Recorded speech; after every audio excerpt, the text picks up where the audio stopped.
ఉంది కాబట్టి నేను మాట్లాడాలి కాబట్టి నేను మాట్లాడుతున్నాను. యాక్చువల్గా ఎక్కడైనా ఏ బాలికకైనా లేకపోతే ఏ మహిళకైనా అన్యాయం జరిగింది అంటే ఒక మహిళగా ముందుంటాం. ఫస్ట్ ఒక తెలుగుదేశం పార్టీ కార్యకర్తగా అంతకన్నా ముందుంటాం. బాధ్యతాయుతమైన హోంమంత్రిగా అన్నిటికన్నా ముందుంటాం. అటువంటిది నా నియోజకవర్గంలో జరిగిన ఒక చిన్న సంఘటన బేస్ చేసుకొని నిన్న మొన్న వైఎస్ఆర్సీపీ వాళ్ళు ఎంత మేరకు దాన్ని ఏదో చేద్దాము, ఏదో నన్ను తీసుకొచ్చి బదనాం చేసేద్దాము అన్న దృష్టిలో ఉన్నారు అంటే నిజంగా నాకు ఆ ఎంటైర్ తతంగం అంతా చూసి ఒక పక్క బాధ అనిపించింది, రెండో పక్క సిగ్గు అనిపించింది. ఎందుకంటే మనం రాజకీయాల్లో ఉన్నాము అనుకుంటే నలుగురికి మంచి చేయాలి, లేకపోతే 4 మంచి సలహాలు ఇవ్వాలి. లేదు అనుకుంటే నోర్లు మూసుకొని ఇంట్లో కూర్చోవాలి. అంతే తప్పించి నువ్వు రాజకీయం చేసేది ఒక 11 సంవత్సరాల దళిత ఆడబిడ్డ మీద అన్న సంగతి మర్చిపోయి ఏం మాట్లాడుతున్నారండి? నాకు ఇన్సిడెంట్ జరిగింది అని ఆరోపణ వచ్చిన ఈవినింగ్, దయచేసి సబ్జెక్ట్ టు కరెక్షన్, ఇన్సిడెంట్ జరిగింది అన్న ఆరోపణ వచ్చిన ఈవినింగ్ నాకు సిఐ కాల్ చేశారు.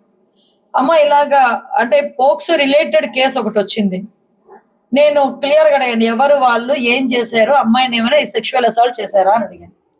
అంటే సెక్షువల్ అసాల్ట్ కాదు, ఇలా ఒక సెల్ ఫోన్ గొడవ, అది ఆ సెల్ ఫోన్ కి సంబంధించి ఆ అమ్మాయికి ఇస్తే తిరిగి అమ్మాయి సెల్ ఫోన్ ఇవ్వలేదంట, కొట్టారు అని చెప్పి వాళ్ళ మదర్ వాళ్ళు వచ్చి కంప్లైంట్ చేశారు. సో ఎంక్వైరీ చేయండి, వాళ్ళు చెప్పిందే కాదు కదా, మీ పరంగా మీరు కూడా ఎంక్వైరీ చేయండి. అటువంటిది ఏదైనా సెక్షువల్ అసాల్ట్ కానీ అటువంటిది ఏమైనా జరిగితే కనుక సివియర్ యాక్షన్ తీసుకోవాలి. ఎక్కడో జరిగితేనే 4-5 టీంలు ఏర్పాటు చేసి అనిత పాయకూరపేట సొంత నియోజకవర్గంలో ఇలాంటివి జరిగితే 10 టీంలు కాదు 20 టీంలు అనేసి 24 hours కాదు వితిన్ 2 hours లో తీసుకొచ్చి లోపల కూర్చోబెట్టే పరిస్థితి కనిపించాలి. సో ఇది నాకు ఇది మీరు డెఫినెట్ గా మీరు దాని మీద ఎంక్వైరీ చేయండి అని ఇమీడియట్ గా నేను పంపించి నేను నా పరంగా లోకల్లో ఉన్న వాళ్ళతో కూడా నేను మాట్లాడాను. అక్కడ జరిగింది ఏంటి అంటే as per police investigation at the same time confess of that lady, that girl, ఆ అమ్మాయి కూడా చెప్పిన విషయం బట్టి ఏంటంటే ఇలాగా సెల్ ఫోన్ ఇమ్మని చెప్పి నన్ను కొట్టారు. సో కొట్టడం కూడా one of the assault. So దానికి మీరు కేసు ఫైల్ చేస్తున్నారు. దీనికి నెక్స్ట్ డే మార్నింగ్ వచ్చేసరికి ఒక 2 ప్రధానమైన పత్రికల్లో, ప్రధానమైన పత్రిక అనాలా పాంప్లెట్లు అనాలా, అందులో ఒక పత్రిక లిటరలీ పాంప్లెట్ వైఎస్ఆర్సీపీకి, వాళ్ళు ఏమని రాశారండి, 11 ఏళ్ల దళిత బాలిక మీద సామూహిక అత్యాచారం. What type of non sense this is? అత్యాచారం ఎక్కడ జరిగింది? ఎవడు అత్యాచారం అని చెప్పడానికి? పోలీస్ ఏమైనా కన్ఫర్మ్ చేశారు అత్యాచారం జరిగిందని? లేకపోతే డాక్టర్లు ఏమైనా కన్ఫర్మ్ చేశారు అత్యాచారం జరిగిందని? లేకపోతే నా బిడ్డ మీద అత్యాచారం జరిగింది అని తల్లి ఏమైనా వచ్చి చెప్పిందా?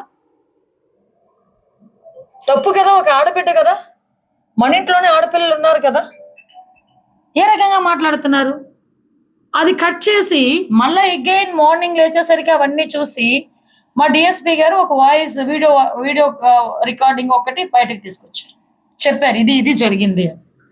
అదే పేపర్లో బాధ్యతాయుతమైన ఇంచుమించు 2 సార్లు ఎమ్మెల్యే చేసిన వ్యక్తులు, ఎమ్మెల్సీలుగా ఉన్న వ్యక్తులు, వాళ్ళు కూడా బయటకు వచ్చి ఏం మాట్లాడతారు? అప్పుడు అనిత ఎక్కడుంది, లైంగిక దాడికి ప్రయత్నించారు.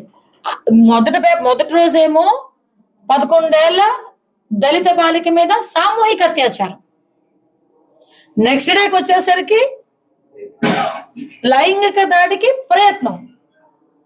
అయినా మేమేమి ఊరుకోలేదే. ఆ అమ్మాయిని కొట్టడం, చిన్నపిల్లలను కొట్టడం కూడా తప్పే కాబట్టి ఇమీడియట్ గా కేసు కట్టి వాళ్ళు రిమాండ్కి పంపించుకున్నాం. ఇందులో ఎవరు కూడా దాయాలనో దాచిపెట్టాలనో ఎవరు ఆలోచించలేదే. అంటే నేనేమంటానంటే నిజాలు పరిశీలించండి, మాట్లాడుకుందాం. ఒక పోక్సో కేసుకు సంబంధించిన ఒక ఆడబిడ్డ పేరు కూడా బయటకు తీసుకురాకూడదు యాజ్ పర్ లా ప్రకారం.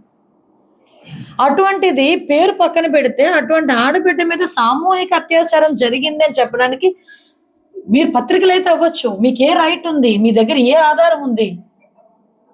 అది తప్పు కదా. మన ఇంట్లో ఆడబిడ్డల మీద ఎవడైనా అలా రాస్తే మనం ఊరుకుంటామా?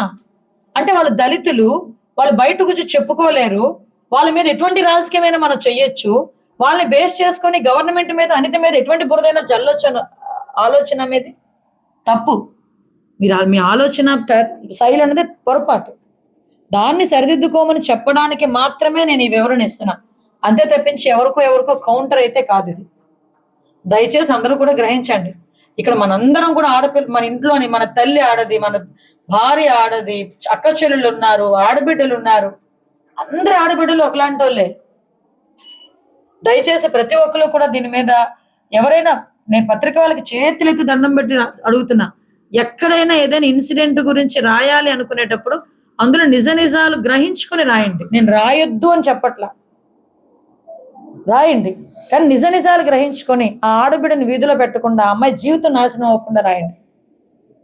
అటువంటి పరిస్థితులు కాకపోతే కామ్గా ఊరుకోండి. మన ఇంట్లో కూడా ఆడపిల్లలు, అంతేగాని ఆడబిడ్డలు మాత్రం బదనాం చేయొద్దని మాత్రం నేను చేతులెత్తి కోరుకుంటున్నాను.